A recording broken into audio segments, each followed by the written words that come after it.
here, Albert Road. Looks like there's been quite a few stabbings. This is Albert Road in Plymouth, and a few people's been stabbed. And apparently one might be fucking dead, poor bastard as well. Oh, that's not good. Fucking hell. Apparently the knifing person is still on the fucking run. What, he's not in there? No, he's run, stabbed people and run. Oh, right. Fucking I'm hell. locking the doors tonight. Fucking nuts, man. Is that not right, Dad? He's not in like that bit at all. Hey? Albert Road, people, Plymouth. It's just been a big stabbings. 3 or 4 people have been stabbed, one might be dead. Fucking hell. This don't happen in Plymouth, mate.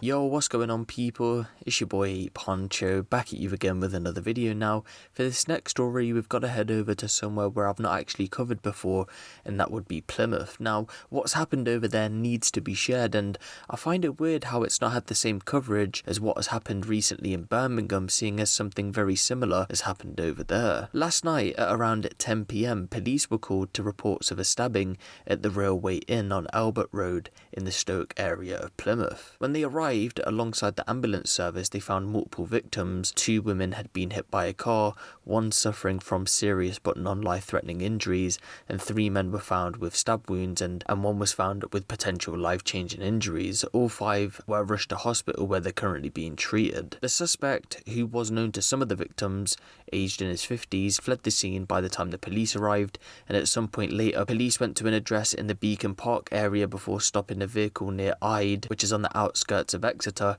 and it was there the man was arrested. He was arrested on suspicion of attempted murder, and it was said that the suspect was also taken to hospital for treatment. Superintendent Roy Linden said, "As we carry out further inquiries into this incident, the public will see a police presence at several locations across Plymouth today, particularly in the Albert Road area of Stoke. This will continue over the coming days, with our police community support officers continuing to provide a visible police presence to offer further reassurance. The victims are currently receiving treatment in hospital and their families have been informed. We would like to reassure the community that although clearly distressing, this was an isolated incident and is not being treated as terrorism related. The suspect was known to some of the victims, and we can confirm that we're not looking for anyone else in relation to the incident." So for this man to go on and run 2 women over and then go on to stab 3 people, I just feel an incident like this should have had the same amount of coverage that the Birmingham incident had.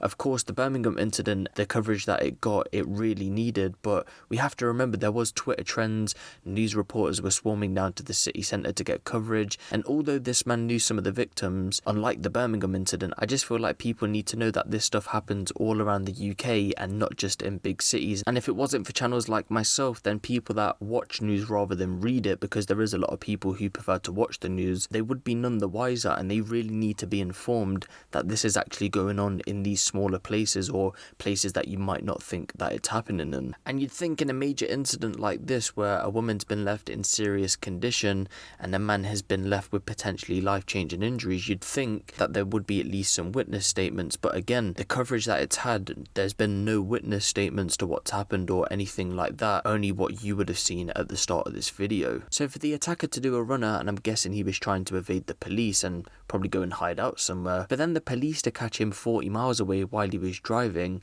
to do this out of nowhere is pretty crazy. But my question would have been, how long would he have lasted though, because he had to be taken to hospital for his injuries. Of course, this is an early investigation right now, and again, the coverage hasn't been great, so hopefully when more updates do come out surrounding this whole situation, I'll be sure to keep you guys updated on this one. But let me know what you guys think of this in the comment section below. Give the video a little like, and if you want the latest drill, street and music news out of the UK, be sure to hit the subscribe button and the notification bell. It's been your boy Huncho, and I'm out.